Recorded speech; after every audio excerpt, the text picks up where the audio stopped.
Shalom teman-teman. Kali ini kita akan membahas mengenai nubuatan Nabi Yeremia yang tertulis di dalam Yeremia 23 ayat 5-6 ya. Dikatakan seperti ini. Sesungguhnya waktunya akan datang. Demikianlah firman Yahweh, bahwa aku akan menumbuhkan tunas adil bagi Daud.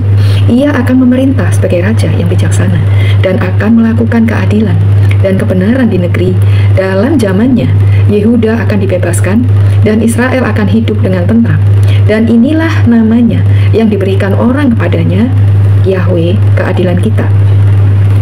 Pada ayat ini, Tuhan menjanjikan akan datang tunas adil bagi Daud. Nah, siapakah tunas adil bagi Daud itu?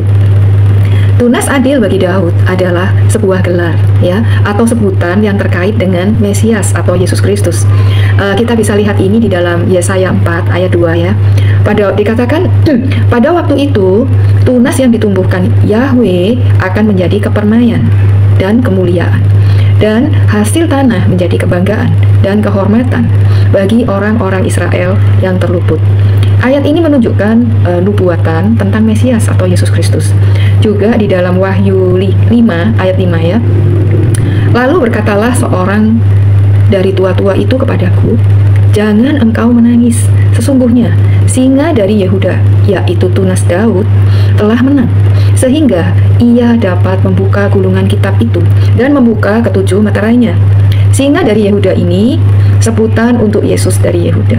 Ya, jadi tunas adil bagi Daud itu yang dimaksudkan adalah Tuhan Yesus, teman-teman. Ya, artinya Tuhan menjanjikan menumbuhkan tunas adil bagi Daud, yaitu Tuhan Yesus. Dan pada bagian akhir ayat tersebut ya, dikatakan namanya yang diberikan orang kepadanya, Yahweh, keadilan kita. Ya, kata Tuhan ditulis dengan huruf besar seluruhnya, dibaca dengan Yahweh. Ya, artinya Yahweh. Jadi, jika tunas adil bagi Daud akan disebut Yahweh, keadilan kita, maka sesungguhnya Yesus itu adalah Yahweh, teman-teman.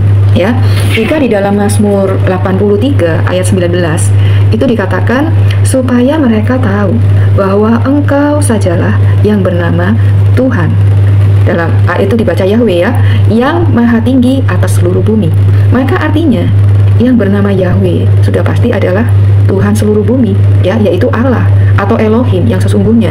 Nah, tadi dikatakan Nabi Yeremia mengatakan namanya akan disebut Yahweh, keadilan kita.